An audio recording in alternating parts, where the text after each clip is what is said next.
Hello student, मैं के Dixit sir the study मंच के यूट्यूब चैनल पे आपका स्वागत है।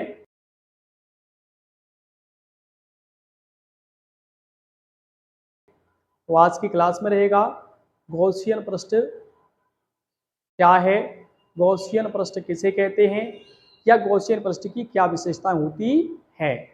तो देख समझते हैं इसे बड़े ध्यानपूर्वक। गॉसियन पृष्ठ क्या है? गॉसियन पृष्ठ एक स्वेच्छ बंद पृष्ठ है। कैसा है बच्चों? एक बंद पृष्ठ है, क्लोज्ड सरफेस है, जिसमें से गुरुत्वीय, विद्युत तथा चुंबकीय क्षेत्रों के फ्लक्स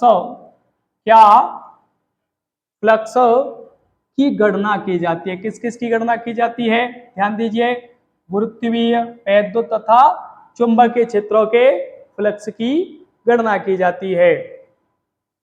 अब देखिए, जो गोला होता है, वेलन या जो घन होता है, जो इसके जो पृष्ठ होते हैं, जो पृष्ठ इसके उदाहरण हैं। क्या क्या उदाहरण है? गोला, जो गोले होते हैं, बेलन और घन इसके उदाहरण हैं। अब देखो कुछ और महत्वपूर्ण ध्यान देना है। ध्यान दीजिए, यहाँ कुछ पृष्ठ जैसे जो चकती होती है, चकतों का पृष्ठ, या देखिए यहाँ टाइपिंग मिस्टेक कर दी है,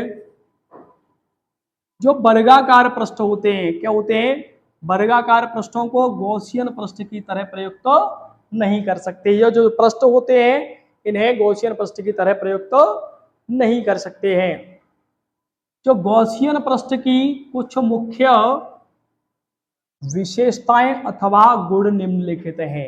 इसकी जो विशेषताएं और गुण निम्नलिखित हैं, तो चलो बात करते हैं इनकी।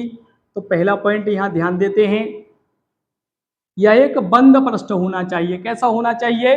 बंद पृष्ठ होना चाहिए। जैसे ही गॉस शब्द सुनेंगे आप, क्या सुनेंगे? गॉस शब्द सुनेंगे तो आपके दिमाग में आ जाना चाहिए प्यारे बच्चों, बंद सरफेस। क्या? क्लोज्ड सरफेस, बंद पृष्ठ,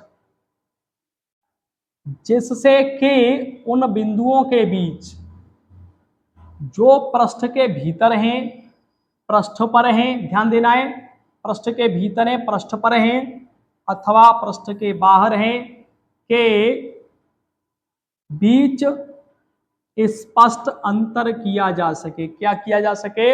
अंतर स्पष्ट किया जा सके। अब बात करते हैं हम प्यारे बच्चों पॉइंट नंबर 2 की।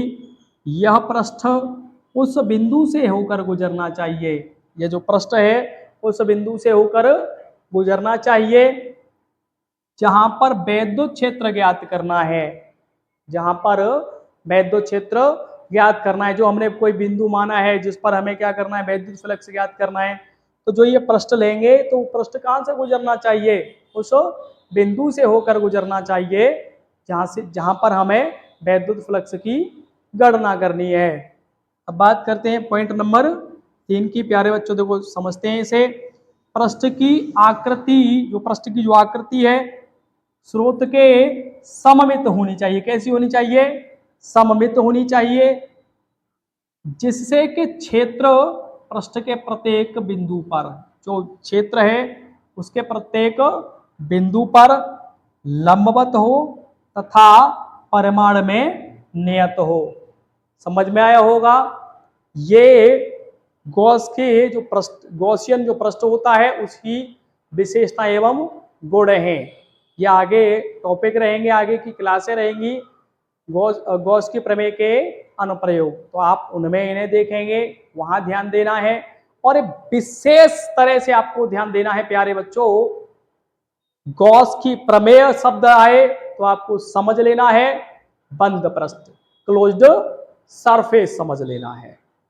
गॉस की प्रमेय कहां लागू होगी?